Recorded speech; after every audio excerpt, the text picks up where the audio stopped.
ನಮಸ್ಕಾರ ವೀಕ್ಷಕರೇ, ನಾನು ಡಾಕ್ಟರ್ ಪತಂಜಲಿ ಶರ್ಮಾ, ಸಸ್ಯ ಸಂಜೀವಿನಿ ಪಂಚಕರ್ಮ ಸೆಂಟರ್, ಅಶೋಕವನ, ಗೋಕರ್ಣ.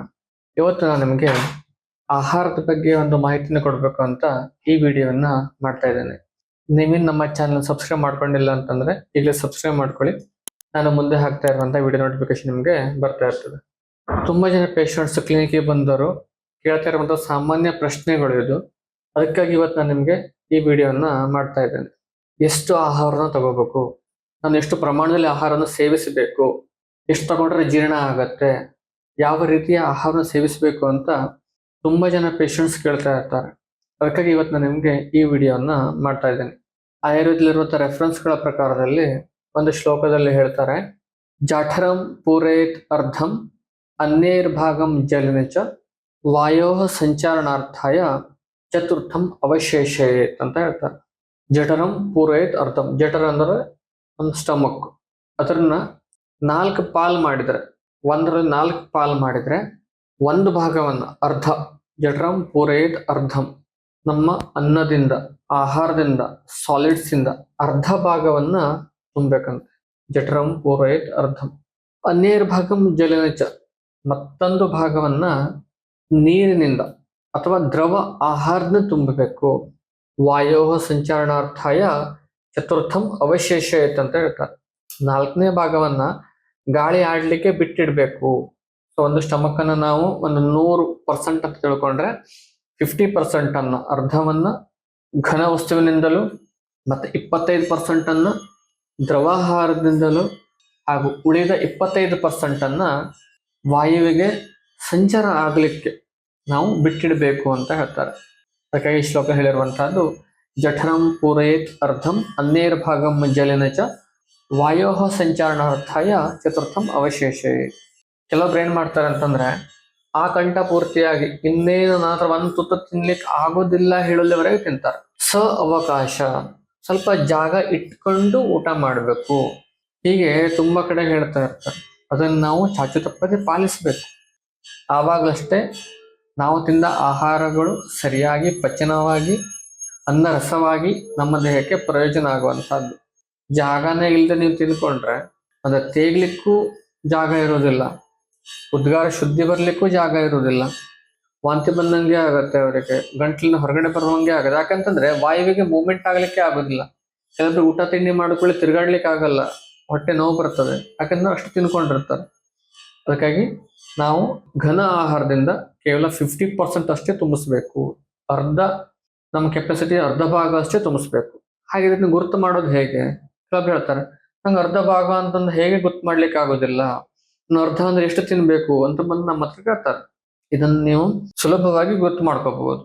ಉದಾಹರಣೆಗೆ, ಇವತ್ತು ನೀವೇನು ಮಾಡ್ಬೇಕು ಅಂತಂದ್ರೆ, ದೋಸೆ ತಿಂತಾ ಹೋಗ್ಬೇಕು ಅಥವಾ ಇಡ್ಲಿ ತಿಂತಾ ಹೋಗ್ಬೇಕು. ನೀವೇನ್ ಆಹಾರ ತಗೊಂತೀರೋ ಅದನ್ನ ಒಂದು ಮೆಜರ್ಮೆಂಟ್ ಇಟ್ಕೊಂಡು, ಈ ದೋಸೆ ಲೆಕ್ಕ ಸಿಗತ್ತೆ, 1 2 3 4 5 6 7 8 9 10. ಓಕೆ, ಇವತ್ತು ನಾನು 10 ದೋಸೆ ತಿಂತೀನಿ, ಮತ್ತೆ 1 ದೋಸೆ ಅಂತ ತಿನ್ಲಿಕ್ಕೆ ಆಗುದಿಲ್ಲ ಅಂತ ನಿಮ್ಗೆ ಅನ್ಸುತ್ತೆ. ಆವಾಗ ನಿಮ್ದು ಜಠರದ ಕೆಪಾಸಿಟಿ 10 ದೋಸೆ, ಅರ್ಧ ಭಾಗ ನೀವು 5 ದೋಸೆ ಅಷ್ಟೇ ತಿನ್ಬೇಕು. ಇಡ್ಲಿ ಕೆಪಾಸಿಟಿ ನೀವು 10 ಇಡ್ಲಿ ತಿಂತೀರಿ ಹೇಳಾದ್ರೆ 5 ಇಡ್ಲಿ ಅಷ್ಟೇ ತಿನ್ಬೇಕು ನಾಳೆಯಿಂದ, ನಿಮ್ಮ ಅರ್ಧ ಕೆಪಾಸಿಟಿ. ಎಕ್ಸಾಂಪಲ್, ನೀವಾಗ ಅವಲಕ್ಕಿ ತಿಂತೀರಿ ಅಥವಾ ಗಂಜಿ ಊಟ ಮಾಡ್ತೀರಿ ಹೇಳಾದ್ರೆ ಒಂದು ಬೌಲ್ ಇಟ್ಕೊಂಡು ಗಂಜಿ ಕುಡಿತಾ ಬರಬೇಕು. ಓಕೆ, 2 ಬೌಲ್ ಗಂಜಿ ಊಟ ಮಾಡಿದ್ರಿ, ಅನ್ನವನ್ನ ಊಟ ಮಾಡಿದ್ರಿ, ಓಕೆ, ಮ್ಯಾಕ್ಸಿಮಮ್ 2 ಬೌಲು, ಸೊ ನೀವು 1 ಬೌಲ್ ಊಟ ಮಾಡಬೇಕು. ಹೀಗೆ ಘನ ಆಹಾರವನ್ನ ನೀವು ಅರ್ಧ ಜಠರದಷ್ಟೇ ತಗೋಬೇಕು, ಅರ್ಧ ಹೊಟ್ಟೆ ತುಂಬಷ್ಟು ನೀವು ಘನ ಆಹಾರವನ್ನು ತಗೊಳ್ಬೇಕು. ಬಾಯ್ಲ್ಡ್ ವೆಜಿಟಬಲ್ಸ್ ಇರ್ಬೋದು, ಫ್ರೂಟ್ಸ್ ಇರ್ಬೋದು, ಯಾವುದೇ ಆಹಾರ ಇರ್ಬೋದು, ನೀವು ತಿಂದು ನಿಮ್ಮ ಮ್ಯಾಕ್ಸಿಮಮ್ ಕೆಪಾಸಿಟಿನ ನೋಡ್ಕೊಳ್ಬೇಕು. ಈಗ ಆ್ಯಪಲ್ ತಿಂತೀರಿ ಅಥವಾ ಬಾಯ್ಲ್ಡ್ ವೆಜಿಟಬಲ್ಸ್ ತಿಂತೀರಿ ಹೇಳಾದ್ರೆ, ಓಕೆ, ನಿಮ್ಮ ಕೆಪಾಸಿಟಿ 2 ಬೌಲ್ ತಿನ್ನುವಷ್ಟಿದೆ, ಮ್ಯಾಕ್ಸಿಮಮ್ 2 ಬೌಲ್ಸ್ ತಿನ್ಬೋದು ಹೇಳಾದ್ರೆ ನೀವು ನಾಳೆಯಿಂದ 1 ಬೌಲ್ ತಿನ್ಬೇಕು.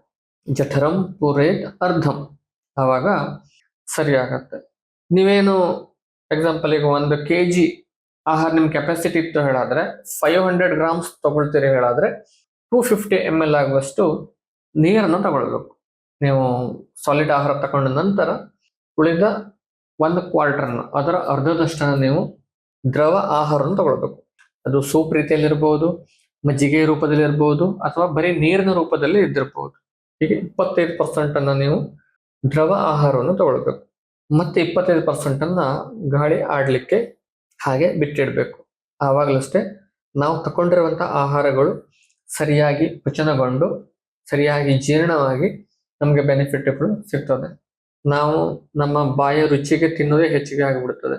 ನಿಜವಾಗ್ಲೂ ನಮ್ಗೆ ಎಷ್ಟು ಬೇಕು ಹೇಳೋದಕ್ಕಿಂತ ಅದು ಚೆನ್ನಾಗಾಗಿದೆ ಅಂತ ತಿನ್ನುವಂತಹದ್ದು ಅಥವಾ ಹಾಕಿಬಿಟ್ಟಿದ್ದಾರೆ ವೇಸ್ಟ್ ಆಗಿದೆ ಅಂತ ತಿಂದ್ಕೊಳ್ಳುವಂತಹದ್ದು, ಇದನ್ನ ನಾವು ಬಿಡಬೇಕು.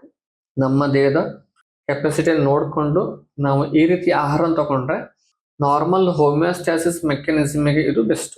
ಇನ್ನು ನಿಮ್ಗೆ ಏನಾದ್ರು ವೇಟ್ ಕಡಿಮೆ ಮಾಡಬೇಕು ಹೇಳಾದ್ರೆ ನೀವು ಇದಕ್ಕಿಂತ ಕಡಿಮೆ ಆಹಾರವನ್ನು ಸೇವಿಸ್ಕೊಳ್ಬೇಕಾಗತ್ತೆ. ನಾನೇನು ತಿನ್ನೋದೇ ಇಲ್ಲ ಅಂತ ಹೇಳುವಂತಹದ್ದು, ನಾನು ಸ್ವಲ್ಪ ಆಹಾರ ತಗೊಳ್ತೇನೆ ಅಂತ ಹೇಳುವಂತಹದ್ದು, ಎಲ್ಲದಕ್ಕೊಂದು ಮೆಜರ್ಮೆಂಟ್ ಇರಬೇಕು. ಅದಕ್ಕಾಗಿ ಆಯುರ್ವೇದದಲ್ಲಿ ಹೇಳ್ತಾರೆ ಪ್ರತಿಯೊಂದಕ್ಕೂ ಕೂಡ ನಾವು ಎಷ್ಟು ತಗೊಳ್ತೀವಿ ಹೇಳೋದು ನಮಗೆ ಗೊತ್ತಿರಬೇಕು. ಹಿತಾಹಿತಂ ಸುಖಂ ದುಃಖಂ ಆಯುಸ್ತಸ್ಯ ಹಿತಾಹಿತಂ ಮಾನಂಚ ತಚ್ಚ ಯತ್ರೋಕ್ತಂ ಆಯುರ್ವೇದ ಶೋಚ್ಯತೆ. ಆಯುರ್ವೇದದಲ್ಲಿ ಯಾವ್ದು ನಮ್ಗೆ ಹಿತ, ಯಾವುದು ಅಹಿತ, ಯಾವ್ದು ನಮಗೆ ಸುಖವನ್ನು ಕೊಡುವಂಥದ್ದು, ಯಾವ್ದು ನಮಗೆ ನೋವನ್ನು ಕೊಡುವಂತಹದ್ದು, ಮಾನಂಚ ತಚ್ಚ ಯತ್ರೋಕ್ತಂ, ಇವೆಲ್ಲದನ್ನು ಕೂಡ ನಾವು ಅಳತೆ ಮಾಡಿ ನೋಡ್ತೇವೆ. ಅದಕ್ಕೆ ಆಯುರ್ವೇದ ಅಂತ ಹೇಳ್ತಾರೆ ಅಂತ ಹೇಳಿದ್ದಾರೆ. ಆದ್ದರಿಂದ ನಾವು ಯಾವುದೇ ಒಂದು ಸೇವಿಸೋಕ್ಕಿಂತ ಮುಂಚೆ ಸರಿಯಾದ ಪ್ರಮಾಣದಲ್ಲಿ ಸೇವಿಸಿದಾಗಷ್ಟೇ ನಮಗೆ ಆರೋಗ್ಯದ ಪ್ರಯೋಜನಗಳಾಗತ್ತೆ. ನಾವು ಸರಿಯಾದ ಪ್ರಮಾಣ ಸೇವಿಸಿಲ್ಲ ಹೇಳಾದ್ರೆ ನಮಗೆ ಅದರ ಬೆನಿಫಿಟ್ಗಳು ಸಿಗೋದಕ್ಕಿಂತ ಹೆಚ್ಚು ಅದಕ್ಕೆ ನಮಗೆ ದುಷ್ಪರಿಣಾಮ ಆಗೋದೇ ಹೆಚ್ಚು. ಅದಕ್ಕಾಗಿ ಪ್ರತಿಯೊಬ್ಬರೂ ಕೂಡ ಆಹಾರವನ್ನು ತಗೊಳ್ಬೇಕಿದ್ರೆ ಅದನ್ನು ನೋಡ್ಕೊಂಡು ಯಾವ ರೀತಿ ತಗೋಬೇಕು, ತಾನು ಎಷ್ಟು ಆಹಾರ ತಗೋಬೇಕು ಹೇಳುವಂಥದ್ದನ್ನ ಪ್ರತಿಯೊಬ್ಬರು ನೀವು ನಿರ್ಧಾರವನ್ನು ತಗೊಳ್ಬೇಕಾಗತ್ತೆ. ನಿಮಗೆ ನಿಮ್ಮ ಪ್ರಮಾಣವನ್ನು ನೀವು ನೋಡಿಕೊಂಡು ಆಹಾರವನ್ನು ತಗೊಂಡಿದ್ದೆ ಹೋದಾದ್ರೆ ನಿಮ್ಮ ಆರೋಗ್ಯ ಸುಧಾರಿಸಿ ಮುಂದೆ ಬರುವಂತಹ ಎಷ್ಟೋ ಸಮಸ್ಯೆಗಳನ್ನ ಪ್ರಿವೆಂಟ್ ಮಾಡಬಹುದು. ಬರೀ ಆಹಾರದಿಂದ ಬರೋ ಸಮಸ್ಯೆಗಳು ಎಷ್ಟೋ ಇರ್ತದೆ. ಎಸಿಡಿಟಿ ಆಗುವಂತಹದ್ದು, ಗ್ಯಾಸ್ಟ್ರಿಕ್ ಆಗುವಂತಹದ್ದು, ಮಾಂದ್ಯ ಆಗುವಂತಹದ್ದು, ಪೈಲ್ ಸಮಸ್ಯೆಗಳು ಬರುವಂತಹದ್ದು, ಜಾಯಿಂಟ್ ಪ್ರಾಬ್ಲಮ್ಗಳು ಬರುವಂತಹದ್ದು, ಅಮಾವತ ಆಗುವಂತಹದ್ದು, ಇವೆಲ್ಲವೂ ಕೂಡ ಆಹಾರಕ್ಕೆ ತುಂಬಾ ಹತ್ರ ಸಂಬಂಧ ಇದೆ. ಎಷ್ಟೋ ಸ್ಕಿನ್ ಡಿಸೀಸ್ಗಳು, ಅಲರ್ಜಿಗಳು ಆಹಾರಕ್ಕೆ ತುಂಬಾ ಹತ್ತಿರದ ನಂಟನ್ನು ಹೊಂದಿವೆ. ಆದ್ದರಿಂದ ಆಹಾರವನ್ನು ತಗೊಳ್ಬೇಕಿದ್ರೆ ನಾನು ಯಾವ ರೀತಿ ಆಹಾರ ತಗೋಬೇಕು, ಯಾವ್ದು ನನಗೆ ಪಥ್ಯ, ಯಾವ್ದು ನನಗೆ ಉತ್ತಮ, ಎಷ್ಟು ಪ್ರಮಾಣದಲ್ಲಿ ತಗೊಳ್ಬೇಕು, ಯಾಕೆ ನಮ್ಮ ಆಚಾರ್ಯರು ಈ ರೀತಿ ಶ್ಲೋಕಗಳನ್ನು ಹೇಳಿದ್ದಾರೆ, ಯಾಕೆ ಹೊಟ್ಟೆ ತುಂಬ ಊಟ ಮಾಡ್ಲಿಕ್ಕೆ ಹೇಳಿಲ್ಲ, ಹೇಳೋದ್ರ ಬಗ್ಗೆ ನಾವು ಯೋಚನೆ ಮಾಡಿ ಅವರು ಹೇಳಿದ ರೀತಿಲಿ ನಾವು ಪಾಲಿಸ್ಕೊಂಡು ಹೋಗ್ಬೇಕು. ಜಠರಂ ಪೂರೇತ್ ಅರ್ಧಂ ಅನ್ನೈರ್ಭಾಗಂ ಜಲೇಚ ವಾಯೋ ಸಂಚಾರಣಾರ್ಥಾಯ ಚತುರ್ಥಂ ಅವಶೇಷೇತ್ ಅಂತ ಇಷ್ಟು ಸುಂದರವಾಗಿ ಹೇಳಿದ್ದಾರೆ. 5,000 ವರ್ಷದ ಹಿಂದೆ ಇದನ್ನ ಹೇಳಿರುವಂತಹದ್ದು. ಇದು ಇವತ್ತು ಕೂಡ ಸತ್ಯ, ಮುಂದೂ ಕೂಡ ಸತ್ಯವಾಗಿ ಇರತ್ತೆ. ನಮ್ಮ ಹಿಂದೂರು ಹೇಳಿರುವಂತಹದ್ದನ್ನು ನಾವು ಚಾಚು ತಪ್ಪದೆ ಪಾಲಿಸ್ಕೊಂಡು ಹೋಗ್ಬೇಕು, ಆರೋಗ್ಯವನ್ನ ಬೆಳೆಸ್ಕೊಳ್ಬೇಕು. ಈ ವಿಡಿಯೋ ಇಷ್ಟ ಆದ್ರೆ ನೀವು ನಿಮ್ಮ ಫ್ರೆಂಡ್ಸ್ಗಳಿಗೆಲ್ಲ ಶೇರ್ ಮಾಡಿ, ಯಾವ ಪ್ರಮಾಣದಲ್ಲಿ ಆಹಾರ ಸೇರಿಸಬೇಕು ಹೇಳುವಂಥದ್ದನ್ನ ನಿಮ್ಮೆಲ್ಲ ಕುಟುಂಬದವರಿಗೆ, ಫ್ಯಾಮಿಲಿ ಮೆಂಬರ್ಸ್ಗೆ ತಿಳಿಸ್ಕೊಡಿ. ಆವಾಗ ನಿಮ್ಮೆಲ್ಲರ ಆರೋಗ್ಯ ಸುಧಾರಿಸತ್ತೆ, ನಾವು ಆರೋಗ್ಯವಂತರಾಗಿ ಬದುಕಬಹುದು, ಸ್ವಸ್ಥ ಭಾರತವನ್ನ ನಿರ್ಮಾಣ ಮಾಡಬಹುದು. ಹೇಗೆ ಆರೋಗ್ಯ ಸಂಬಂಧಿ ಮಾಹಿತಿಗಳನ್ನ ಮತ್ತೆ ಮುಂದೆ ವಿಡಿಯೋದಲ್ಲಿ ಹೇಳ್ತೇನೆ. ಮತ್ತೆ ಮುಂದೆ ಹೊಸ ವಿಷಯಗಳ ಮುಂದೆ ಮತ್ತೆ ನಿಮ್ಮ ಮುಂದೆ ಬರ್ತೇನೆ. ಅಲ್ಲಿವರೆಗೆ ನಮಸ್ಕಾರ.